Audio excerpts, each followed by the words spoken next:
Welcome, everybody. We're so glad that you're here for another edition of Money Stories with our Liberty Capital community. There's lots of excitement about this conversation today, so we're going to jump right in. Liberty Capital, our community here, our donor community, has this program about 3 or 4 times a year.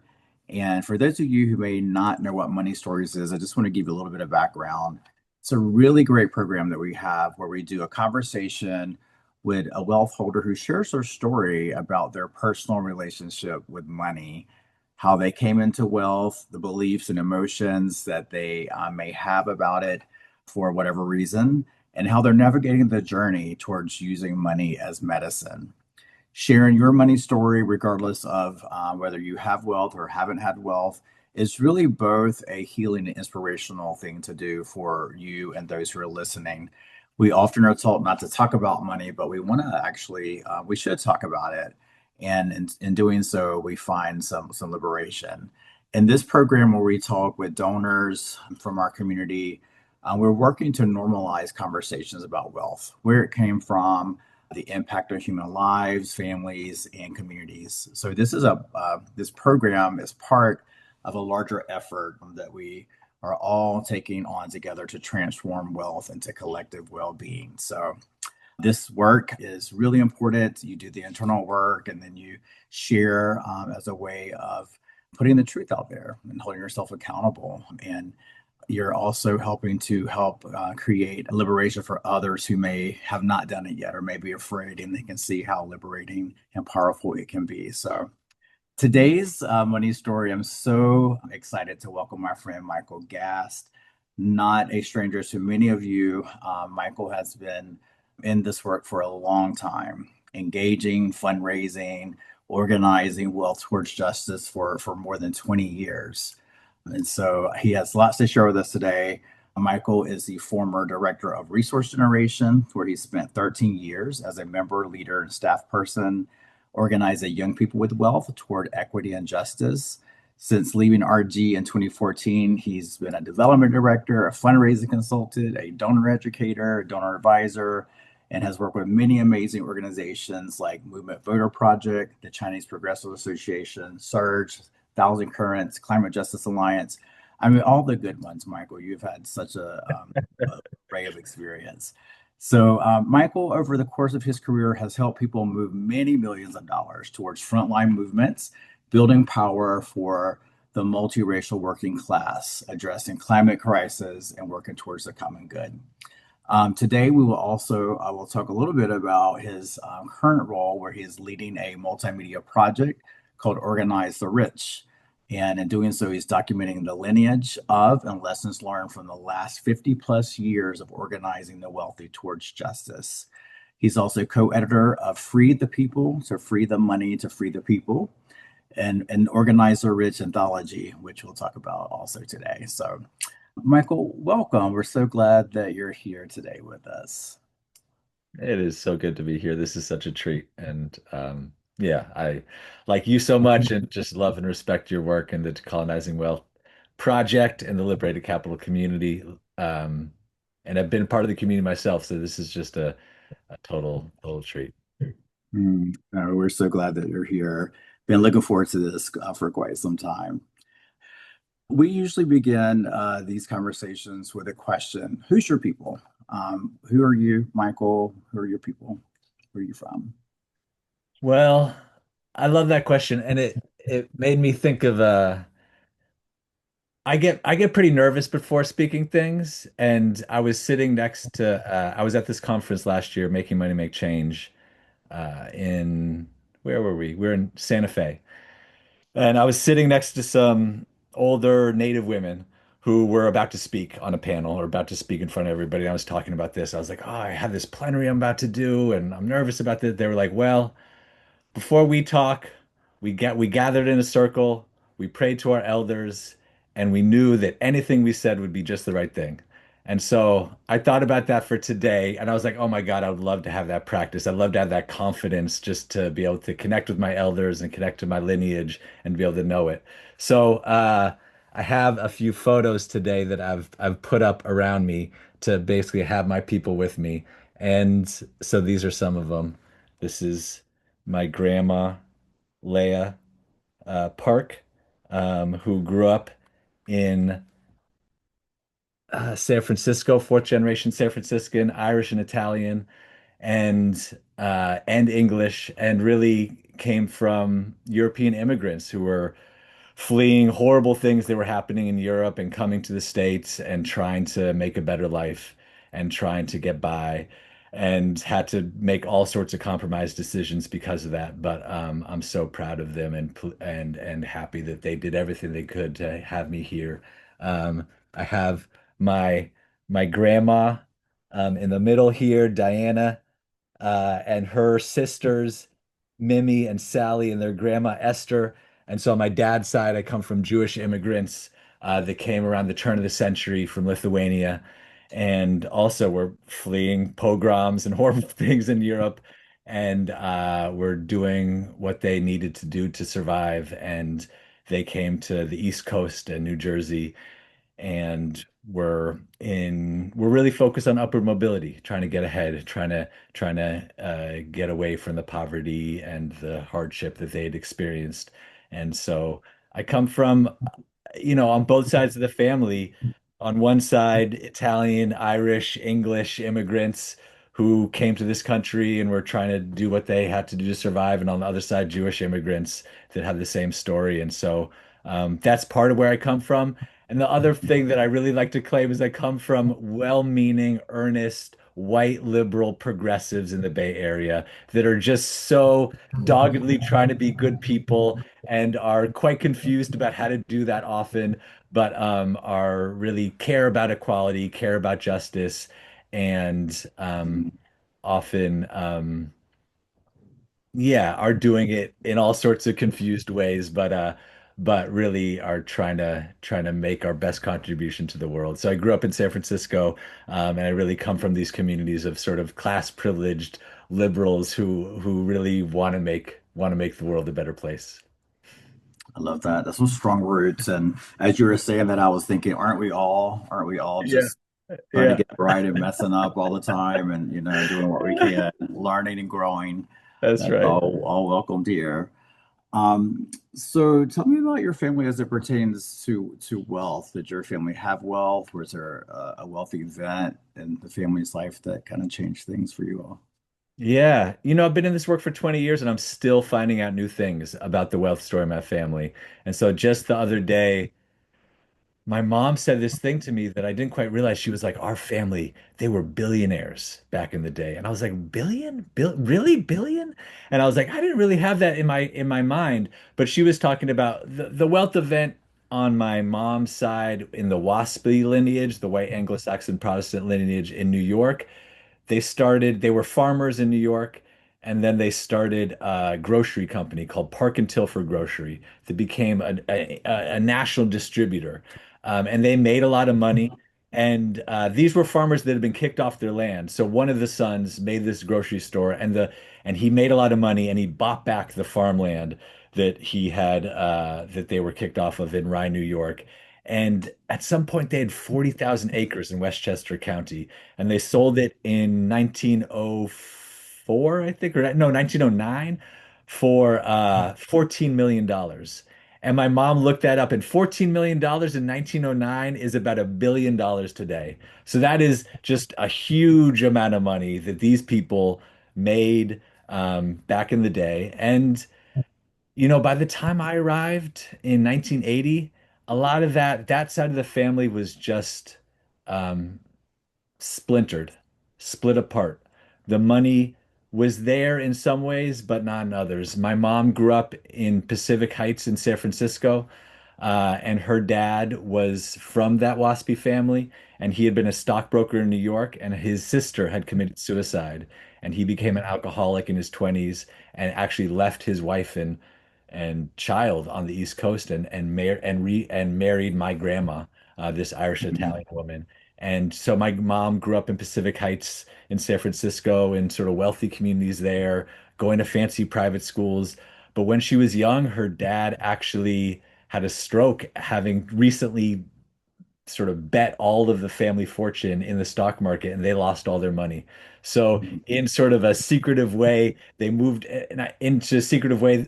She was at these private schools, but then she had to go to the private schools on student loans, on scholarship, instead of having it paid for. They moved in with their grandma, but all in this very wealthy world in Pacific Heights.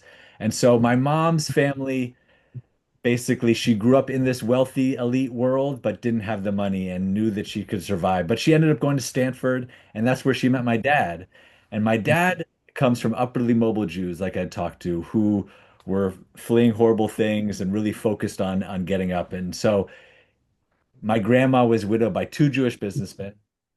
The first had a undergarment business on the Lower East Side called Bloom Knitwear, and the second was the chief counsel for Hess Oil, which was this multinational oil company. And so when he died, he left a trust and a lifetime pension to my grandma, and she didn't know much about managing that type of money, so she went to community college and took some finance classes and actually taught herself how to invest and how to think about this money that she now was in charge of, and she invested that money and um, set up a trust for my dad, and that trust helped him buy the house that we grew up in San Francisco, start his architecture business, um, and pay for me and my siblings to go to private school. And my grandma also set up a trust fund for me. And so I had that trust fund to go to college, and after college had money left over in it. And that's how I got into this work.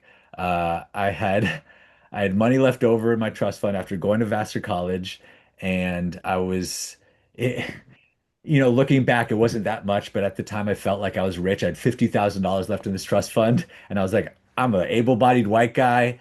I'm freaking wealthy. Like, what do I do with this? But I also am like a wannabe lefty, and so found out about this conference from reading this book called No More Prisons. This guy, Billy Wimsett, who runs Movement Voter Project, wrote this book, No More Prisons. And in it, it had this chapter called The Cool Rich Kids Movement. And I was like, well, shit, I really don't want to identify as a rich kid, but I really want to be cool. I really want to be down. And this seems like a really unique conversation that he's talking about around wealth and class and money and family. And I'm fascinated by these topics. This has always been topics that I'm just super curious about. I grew up in these private schools where nobody would talk about money and everybody would claim they were middle class. And it just had me very wanting to know more. And so I found out that my sister's best friend was on the board of Resource Generation, one of the organizations that put on Making Money Make Change, this conference that I found out about. And I called her up and I said, "Are these good folks?" And she said, "Yes." And I went to this conference and it sort of opened up my world to money stories, to this conversation that we're having today. It invited me into a conversation about money, class, and wealth that I'd never been in before, and changed my life. What was the what was there you said you sort of were always kind of curious, sort of thinking about money and folks pretending not to have money, but was there something in your childhood or younger years that really inspired you, or was there I don't know, a faith tradition, or just what really kind of made you wake up to this? Because I think of most young people when I was younger, if I had discovered I had this extra 50K, I probably would have been in Miami blowing it, you know what I mean? So like where did this consciousness and this feeling come from, to actually be thinking about these things and to feel motivated to do the work, to make some calls, to join a group, to read, to want to do something different with this money? Yeah, I love that question. I think it's both the faith traditions. I grew up, my parents, my mom's Gentile, Catholic, and Protestant heritage. My dad's Jewish, but they decided to raise us Jewish. And so I was sent to Hebrew school in second grade. And so I definitely learned about tzedakah and justice and giving back at a very early age through that faith tradition. And also, my mom in particular was an activist Mm, in a very understated way. It was, she was a stay-at-home mom too, and she was helping my dad's business a lot growing up. But I remember going door knocking for Jesse Jackson's Rainbow Coalition as a mm, kid and not really knowing what that was or what was going on. But going door to door and being like, oh my God, it's so amazing that we get to go door to door and talk to people. And I'm part of this larger project. So I remember little political moments like that. And so I definitely grew up in a community that and a family that cared about equity and justice. But part of it was that tradition, part of it was seeing how much we weren't living those values. So growing up in San Francisco, I took the bus to school starting in fourth grade and saw homeless folks on the street and saw that I went to private school and most kids went to public school. And most of the kids going to public school were black and brown, and most of the kids going to private school were white. And so I was seeing these inequalities and wanting more answers to why that was. I remember going to visit, we had family friends who were very wealthy in Pacific Heights, and one of them was a venture capitalist. And for my bar mitzvah, we were going to borrow the second house they owned around the corner from the first house they lived in to put up my family members. And we went to visit them before that. We drove up in my mom's beige Volvo station wagon, and we is the 80s, and we pulled up across the street. And I remember looking at this big house with pillars, and I asked my mom, are these folks rich? And I don't remember exactly what she said to me, except she said, do not ask that question when you go outside that house. And so I remember that I was so curious about wealth. I wanted to understand what was going on with the inequality around me. And people were sort of like, that is impolite conversation. We don't talk about that. We are upper middle class. That's that's sort of what we are, and that's a safe identity to be. And so I think I came away both with from my childhood with this very commitment to equity. And I'm a Libra, so the scales, equality is very important to me, but with the sense that I'm not getting the full story. I feel that. In sort of taking a this path to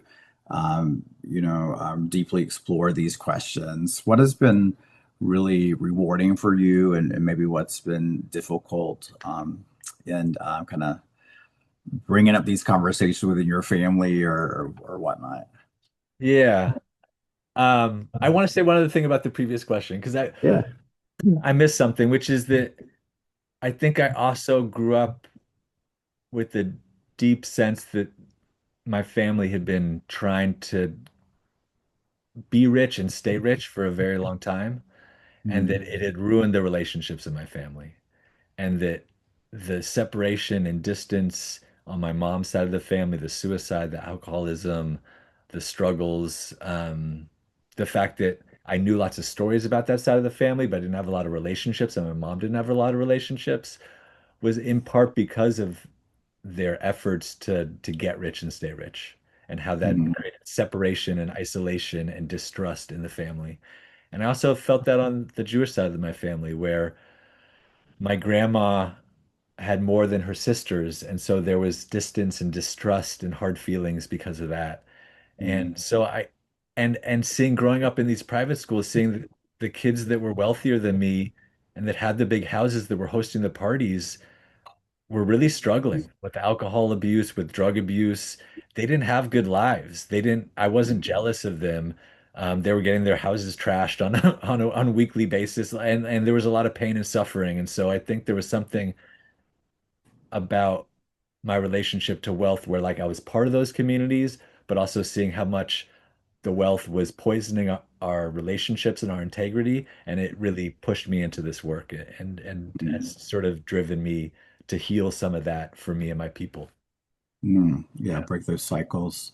Yeah, I exactly. can relate to that. I didn't have wealth growing up, but my mom was a domestic worker, as a lot of you all know, and I was around wealth and had that proximity to folks whose homes she cleaned, and I saw similar things. I This whole idea that you're taught, pursuing the American dream and building all this wealth is the thing that's going to make you happy. But when you see folks who have that, and it's not bringing the intimate relationships and other things that we need as human beings to be happy, then it kind of influences your thinking there, right? Yeah.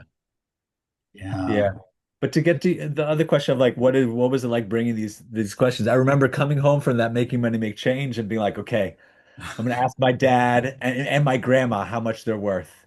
and we're going to break these taboos that happen in liberal communities where we don't talk about wealth and power and we don't sort of name that the wealth we have is connected to the poverty of others. And so I visited my grandma and we were going in a car ride in her Mercedes and I was like, Nana, like how much are you worth? And she sort of stood back and she's, are you really asking? I said, yeah, I'm not trying to money grub. I'm not trying to get into your will or anything, but I need to do some planning for my life.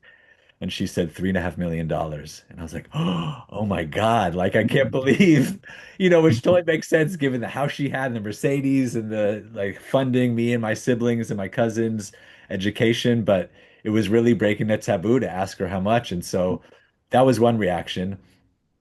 But she was open to it and she didn't, I think she appreciated that I was trying to take responsibility for money in my life. My dad's reaction was interesting. He was like, he's a well-paid architect for wealthier people, making big houses for them, big beautiful places, and he's a talented architect. And he was like, we're not rich, right? Like those other people, those are the rich people. Like we're not that rich. Like my clients are the really rich people. And I was like, yeah, Dad, I know that, but one thing I've been taught in resource generation is we're always taught to compare up. Everybody, especially here, is always taught that the person next door to you with the bigger house, those are the real rich people. Those are the bad rich people. We don't have that much. But if you look at the world, we're in the 1% in the world.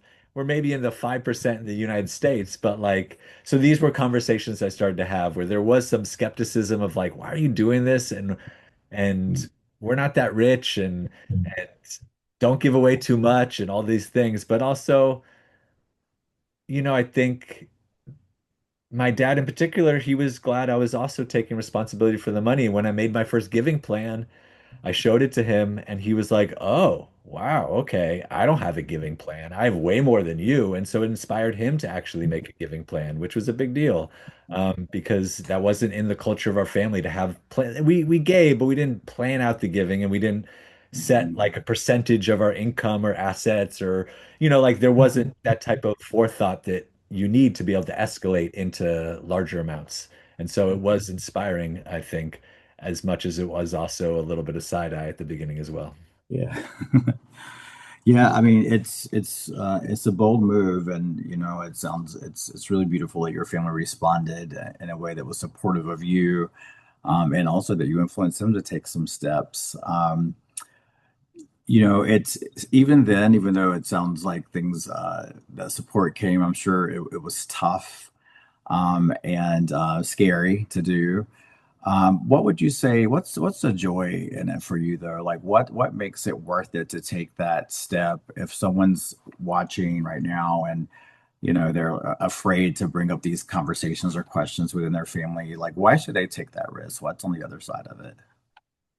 Yeah, I mean, in college, coming out of college, I had a lot of guilt and shame about having this money, having a trust fund. I wanted to pretend that I was just the same as my friends who were on student loans.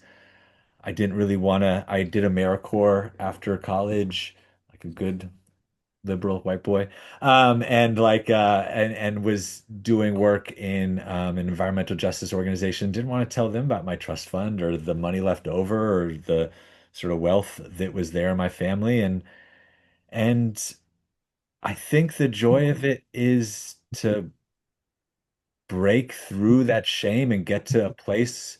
I was pushed to practice telling my giving story, my money story, and to get through those blocks that held me separate from other people. And the first thing was like we're taught at Resource Generation 2, nobody was surprised. Nobody was surprised that I started to talk to about this. They were always like, yeah, yeah, we knew. We knew like you're not as good at hiding all these things as you think. And then I was able to have real conversations. And for me, at least, it's such a healing thing to be able to have conversations honestly about class and money because there was so much silence growing up and so much caginess and so much pain around it and confusion that to be able to have these money stories conversations, to be able to trade money stories with people and listen to this, to be able to get curious with my family about dad, what's your money story? Mom, what's your money story? Grandma, what's your money story? Just felt like the intergenerational healing conversations that were needed. And so I did realize that it didn't work as well if I came in really hard with my version, but if I got curious about other people's versions and they got to talk about it, then they had space for hearing where I was at. And if Mm, I came in not with the judgment of you're a horrible person that's stolen land and extracted wealth and you need to pay it back, and if I came in more like I want to learn from you and then maybe there's something we can do together, it really is so joyful and so fun. And I over the last 20 years, I've developed this hard-earned, relaxed attention for people talking about money, and everybody's desperate and excited to be able to have somebody who will relaxedly listen to them in a non-shaming way about their money story. And so I love that I've done the work to move through my own guilt and shame to get there. And I just encourage anybody listening that it's worth it and to start with somebody they love and trust and see if you can trade stories. Don't do it like I'm just going to dump this on you for half an hour. See if you can trade, but it's a great way to get close to the people you love. And I think there's so much that all of us want to and need to share there that isn't often given space. mm. Oh, I really appreciate that. It's just so ironic almost, right? That the thing that keeps families from talking and trusting and being intimate, if you just actually talk about it, call it out, and it can just bring you all so much closer together. Um, I'm curious about what questions you still might be grappling with in your journey. Oh man, so many. I mean, this is I feel like I'm just talking to you, and I have so much trust in you, so I can't really tell that there's like 50 other people here. But I'm in a new situation now. I did this work in my 20s and 30s as an inheritor, inherited about $100,000 total, was given $400,000 to buy a house in Oakland, who was influenced. My dad now gives me and my siblings about $50,000 a year to give away together, which is great. And so I did this really as the story of an inheritor trying to grapple with that legacy that's in my family. But now my wife is a badass businesswoman who has a trust and estates law firm with with one of her best friends, and they're making a bunch of money. And so she's making hundreds of thousands of dollars a year. Now we have income. Now we have income. And I have a job now that is doing this storytelling and I make good money. And so we're really now in a new position of like coming into this wealth conversation as people that have high yearly incomes. And what does that mean? And I have definitely a different relationship between my inherited wealth and my the Mm, earned wealth of my wife and me. And so it's a really interesting conversation about how do we keep on giving boldly? How do we keep on giving 10% every year? How do I keep on giving from the inherited wealth? Because I have a commitment to giving away all the inherited wealth and setting up my life where I'm not dependent on it. mm, How do I do investing in a way that I believe in?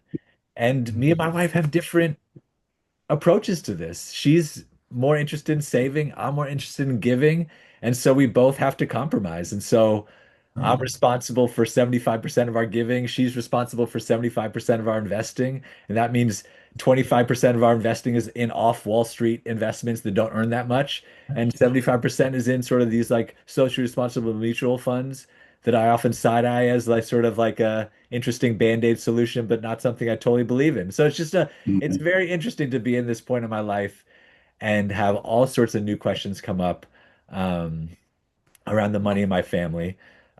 And then I think the other questions are just this ongoing thing of I can give or move all the money in my power, and that can do a few things. And I think for my own integrity, it's quite important. But really, the power I have, and all of us have, is to move the people in our communities and that we have relationships with. And so I constantly am thinking, and that's part of the work I do in the book, of how do I organize and move my people with love and care and rigor towards a better world, towards collective liberation, towards reparations, towards, yeah, the repairing and healing work that this community does that all of us on this call are so mm, engaged with. And so that in this moment of billionaires and trillionaires, where clearly I always am holding this both and of like we've organized more wealthy folks than ever in the history of class societies to move towards justice. And it's so wildly insufficient for this moment. We can see both of those, I really hold this question of how do we move forward Yeah. and engage more people. Yeah, absolutely. I'm so glad you went that direction. I want to talk about this your work and this new book that you've been editing with some amazing folks. So, how did you? Some of you folks that I talk to who come from wealth and sort of experience that joy, that excitement of redistribution and giving away money, want to then become involved in helping their friends and network do the same. So, organizing, right? So. How did you, what folks who are wanting to get into that and start organizing other folks? How did they go about doing it? Tell us about your work and folks who are interested in being a part of this movement, what they can do. Yeah. I'll tell a few different stories. One is coming away from that first conference, Making Money Make Change. I was lit up. For the first time as a young white guy from wealthy San Francisco, somebody wanted to train me to be an organizer. I'd had enough mentorship in college for people to be like, work in your own communities and work from your own experience. But I didn't know what that meant yeah, like as a young white boy from wealthy San Francisco. So they were invested in training me up. And so after that conference, they invited me to something called the Donor Organizing Institute. And one of the first things they did, which which is so connected to this work today, is say you need to be able to tell your money story. You need to be Mm, able to talk about this. So you need to be able to practice this. So we're going to do role plays where you practice telling your money story over and over. And your money story is both a place of healing for you, but it's also a tool to inspire other people to action. So you need to know mhm. when you're telling your story, what's the actions you're trying to inspire people to move towards. Um, so I got to practice that. But really, the biggest thing that I learned early on is having a community and a political home for this work is vital. And so having peer support to be able to talk about all my money stuff and all the feelings and thoughts that come up as I start engaging my family and friends was vital. And so for me, that was resource generation in my 20s. And for I hope so many people on this call, that's the liberated capital community. And so finding your community and then finding ways to take leadership and have your leadership developed so that you can practice and make mistakes and then go back to your home base and have somebody to vent with and commiserate with as get your guts up to try again in engaging your people. So that's sort of one little pep talk I have to give. And then the reason why I ended up writing this book, and I'll share this is the book, very pretty, um, was that coming up in this work, there was clearly a lineage. It didn't come from nowhere. There was clearly a lineage that came before resource generation of efforts to organize the wealthy toward justice that we were building off of. But people were kind of, again, as they are around class, cagey and quiet around sharing those stories and sharing that lineage of how social justice movements had connected with wealthy people. Because I think there felt like there was something dirty or wrong about it. Like, oh, if there was these cost relationships, if we really depended on wealthy people in any way, it would make our work less valuable or less pure. Um, so I started collecting these stories little by little from people I would talk to, and I kept on waiting for somebody else to write the book about the lineage of this work. And at some point, it seemed like nobody else was going to. I went to other people and they were like, yeah, go, Mike, do it, interview people, get these conversations going. And it felt like a lot in the last 5 years. Also, I was in the last 5 to 10 years, I was the one sharing a little bit of the lineage and the stories that I collected. And so at some point, I wanted everybody who's walking into this work to know that we have so many people behind us who've been doing this cross-class organizing for decades and centuries. And I want us to learn from their mistakes so we can make new ones. I want to learn from their questions so we can take on new ones. I want to learn from what they tried and what went well, what differently. And so really, this book is this multiracial cross-class group of folks reflecting on that openly for the first time in a while. There were books around the 2000s, but this is the first one I know of that really tracks this conversation and not as a philanthropy story, but as a cross-class relationship and cross-class movement building story. Yeah, I love that. What's as you've been collecting these stories, is there one that something really surprising that has stood out and stuck with you that you want to share? There's two. that I could think of right now. What is there's a group called the Mink Brigade Mhm. from the 1909, which I love. I love learning about them. Having a group called the Mink Brigade was is so fun.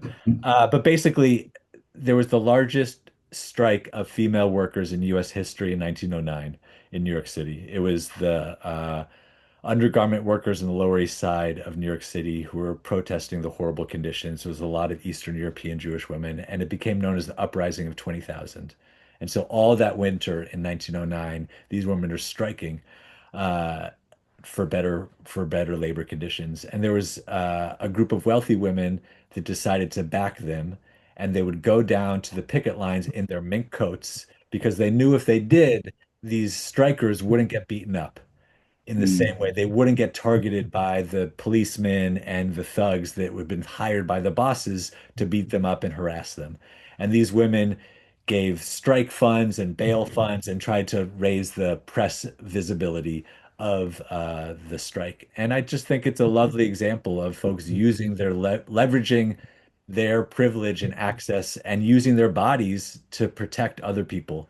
And I think of that in terms of Ice Watch today. I think the Ice Watch uh, volunteer efforts that are going around the country are doing similar things. And so I think we need more creative examples of folks that are willing to put on their mink coats and put on their tuxes or the modern day versions of that from time to time and know that it's not okay that my body is treated differently than your body, but I'm gonna use that to protect my neighbors and my communities. So that's one example I can think of. And then another example is from the 70s.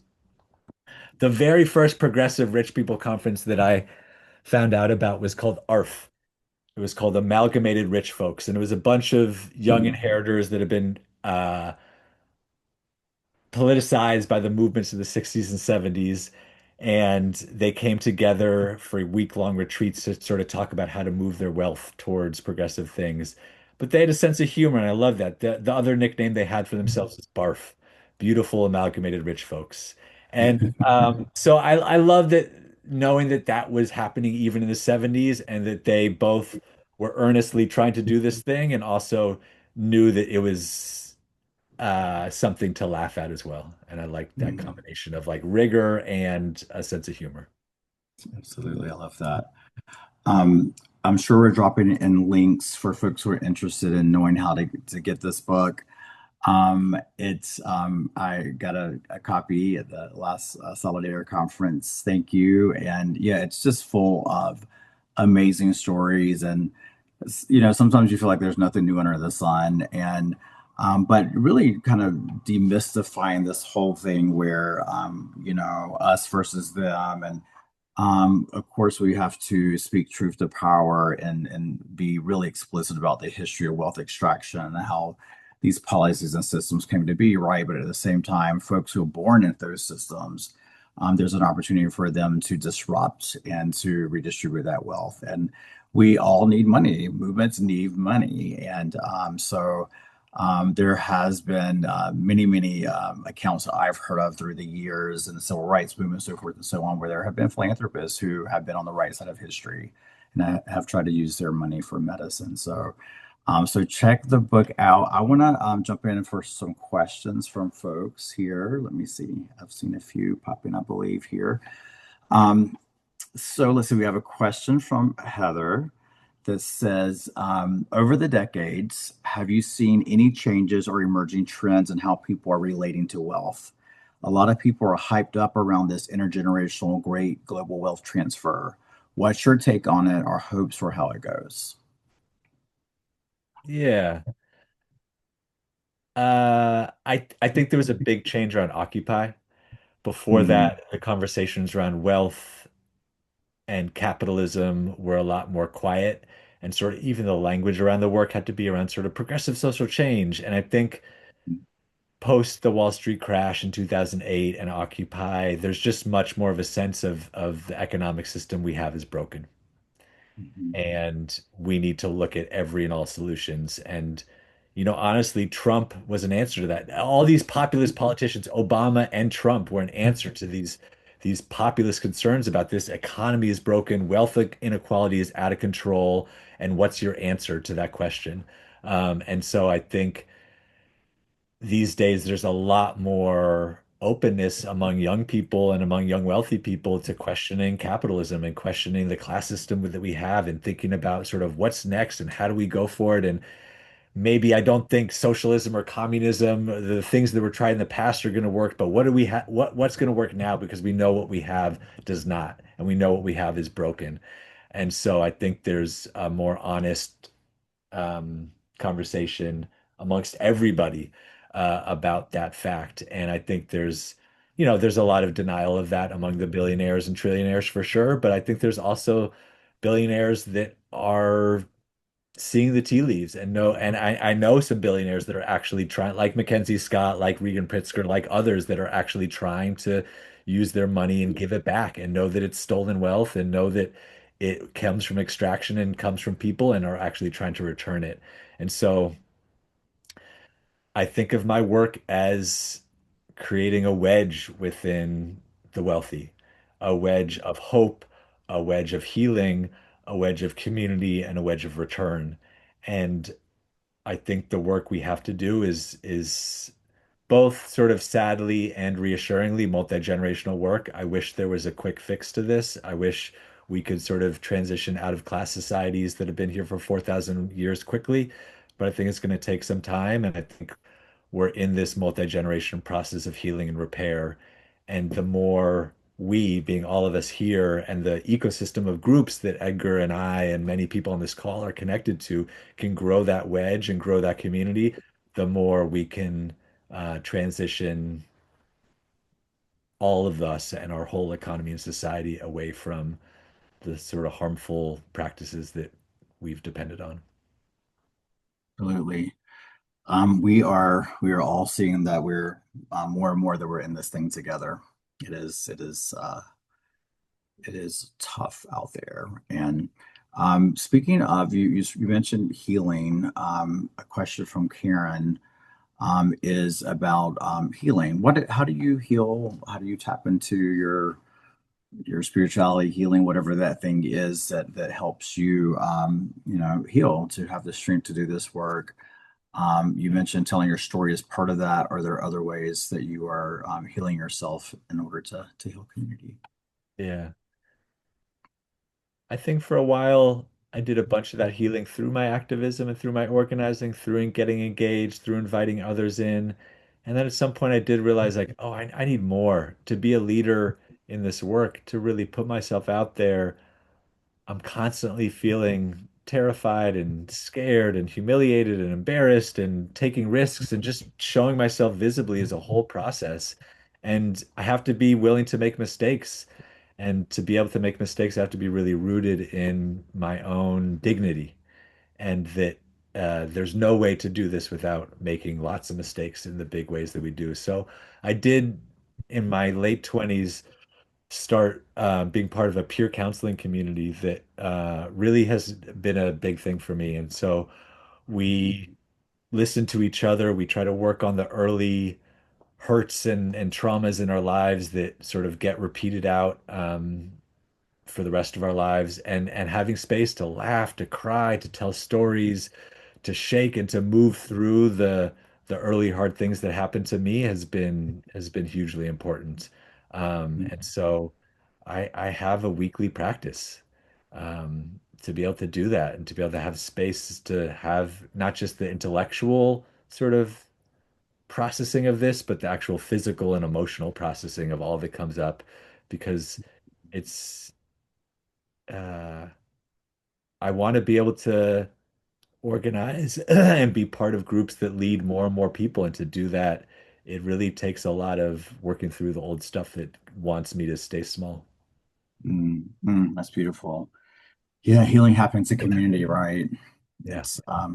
It's really important to be in a space, especially right now with all that's happening, to be in a space where we can find that support. And I'm really struck by you sharing your story of how you grew up, white liberal in the Pacific Northwest.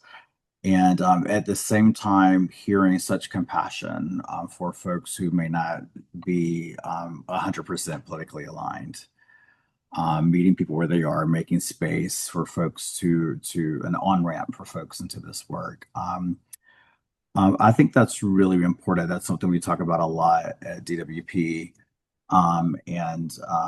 We don't want to waste our time on people who are just, want us dead or whatever. But I think we're learning a lot politically in the world that there is a huge middle, and I think a lot of people searching and looking for a place to belong.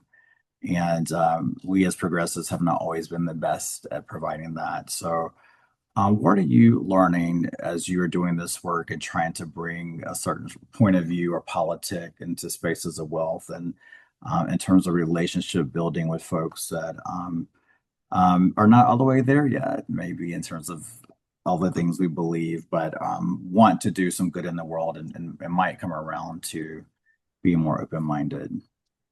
Yeah, that's a great question. I think we really need to be taking that on collectively as progressives and leftists and people who care about making change. I think part of it is humbling myself by looking at all the ways that continue to act oppressively to people around me all of the time and make mistakes in that all of the time, and not to think I'm some healed great person that has it all figured out, but to be doing that work myself, to be able to notice that, I think is keeps me off my high horse Mhm. in a good way.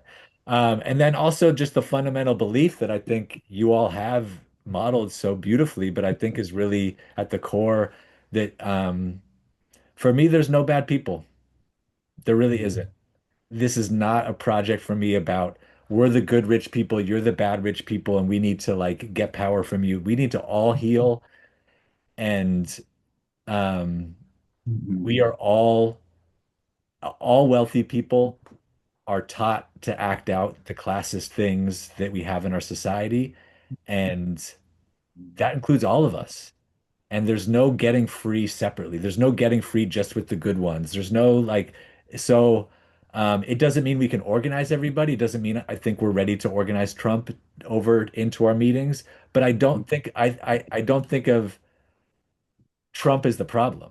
I think of the oppressive systems as the problem. I think of this sort of like the colonial legacy in our world and in our country. I think of the mindset as the problem, and that everybody is born just as precious, dignified humans and still has that inside them. And my work as an organizer is to find that spark that still lives inside every person that wants fairness and good relationships and to be in right relationship with the world. And so that does again, that doesn't mean we have to have relationships with people that are abusive of us. I don't want to be liberal about that. But it does mean I have to have a picture that this project is me taking responsibility for all wealthy people, not just like about me proving my goodness and proving that I'm better than some other wealthy folks. Mhm. Absolutely. There was a lot in that. That was really powerful. I'm gonna see a question from Stacy here. Um, and that being the person who has money and resources puts you in a position of power. How do you negotiate supporting others without imposing, even accidentally, your priorities over theirs? That's a good question. I think there's a power I can't escape. I have the legal power over the money. And so I need to take responsibility for that and not shy away from it.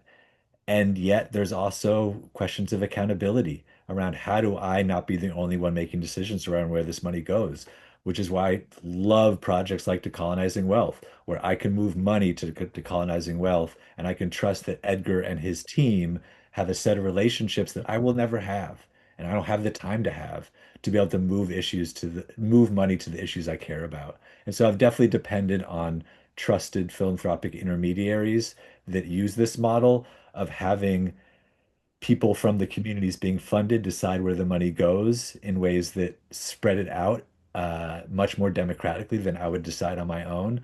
But I need to be the one to decide that in the first place and to go after that sort of education.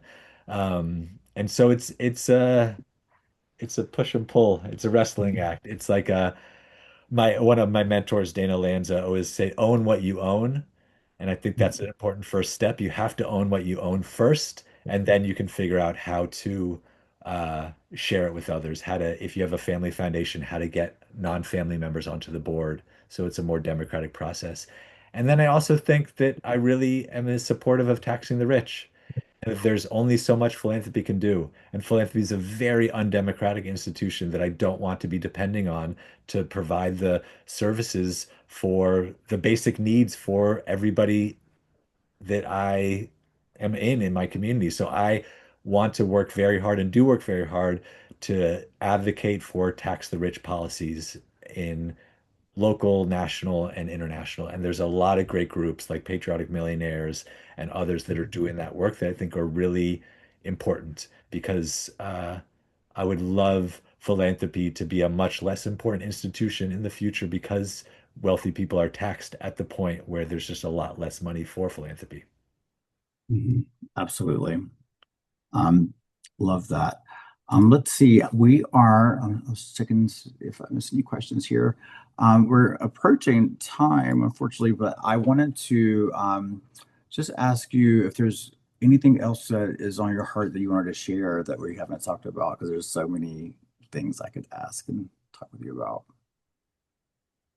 Yeah, I think I 15, want, 20 years of work, I knowing know, I think I want to say to everybody that one thing in doing this book, um, that there's a person like you with your class background, with your lineage from your communities that has been doing this cross-class organizing and that you get to find out that story. I was really struck by like there's so many people in our communities that have been doing this cross-class organizing that have been trying to figure out how to help working class communities get the support of wealthy communities in a way where they still have independence and can do strong things, where people are moving money. I was reminded of a story during the a friend Mario Lugai always tells me about during the civil rights movement in middle class black neighborhoods, black communities.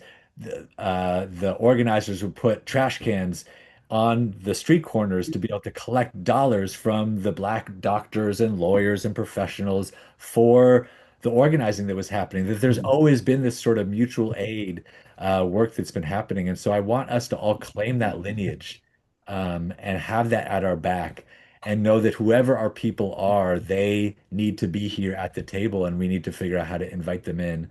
And so uh, in the book, I made this, me and Marion, who is on the call, made this little family tree. And it has so many amazing organizations and efforts in it from the last 50 plus years. And I just love doing it because it shows just how many people have been involved from all these different angles, doing electoral work, spiritual work, community organizing work. So I just want to invite people into this lineage and know that while it might feel like you're the first one or you're a weirdo because you have these ideas and thoughts, there's so many people at your back that have been doing this work for centuries uh, and I want us to have those stories and those people with us as we move forward. Absolutely. I'm a philanthro geek myself, so I love that you've chronicled this history. I love knowing where this donor community, Liberated Capital, fits into this history, that there have been efforts before us, efforts alongside of us, wherever you can get in and fit in and feel a sense of belonging and just link up with folks to give and move money to movements is just so powerful. And just in the short amount of time that I've been here, well, I guess the time is flying by, but Liberated Capital started in 2019. We are largely working class. We have some folks with wealth in this community as well. It's a very open community for everyone who can give what they can. And the fact that we have been able to pull resources and get to $30 million, where we've taken what we have and leveraged it with foundation grants, is just mind blowing. The power of the people to just come together and the beauty of it not just impacting and healing, in community where those resources go, but what it's doing in the lives of the people who are here. and finding a place to belong, a political home for some, as you said, and just being in connected. I feel like you have someone you can talk to or some place to grow and learn and be is just so amazing. So I'm so thankful for this book. Michael is one of us. He's a member of this community. He's family, and so hopefully we'll have you back and talking some more and thinking of ways to help folks in this community. We have a lot of folks who are wanting to organize and are ready to jump into action. And we have some folks who have stepped up to volunteer recently who are going to be helping us think through how we grow this community. So this book is really inspiring for that work, you all. So Michael, on behalf of this community, thank you. Thank you for your work. Thank you for being that curious little pain in the butt in your family, and asking those questions, but then, bringing your family around and doing it all with just love and grace and showing many of us the way. So thank you so much for this and look forward to, digging in further into this work with you. And yeah, and we wish you the best on this book tour. Come into a city near many of you all. If you want to meet Michael and hear more about the book, we hope you check him out on the tour. Any Thank closing you words? so much. Yeah, thank you so much. This is so great. I love you and this work, and um, Heather Lord, who is a dear old friend, put something in the chat about chosen family and how we can claim our Mhm. chosen family. And I think that's absolutely true. There's so many people that are not in our family that we can choose and be proud of. And I just want to also that like that we can also choose our own lineage and our own families, even with all of the complicatedness of what they did in their lives. And that our Mhm. lives are not any less complicated. We're not less, and just that I want us to be able to claim all of our people, even the ones that we think of as maybe the bad or the wrong people to claim. And I think that'll get us farther towards liberation than only picking the so-called righteous ones. Because definitely doing this work, even the so-called righteous ones made a whole bunch of mistakes. We've all fallen short. Yeah. So thank you, Edgar. This Thank has you. been awesome. And thanks everybody. I recognize so many names out there in the comments and all the things, Yeah. and I just so appreciate you all, and I can't wait for what we can build together. Thank you, Michael. You're really speaking to all my relations, something that we say a lot here. Thanks again, Michael. Appreciate everybody. Bye, y'all.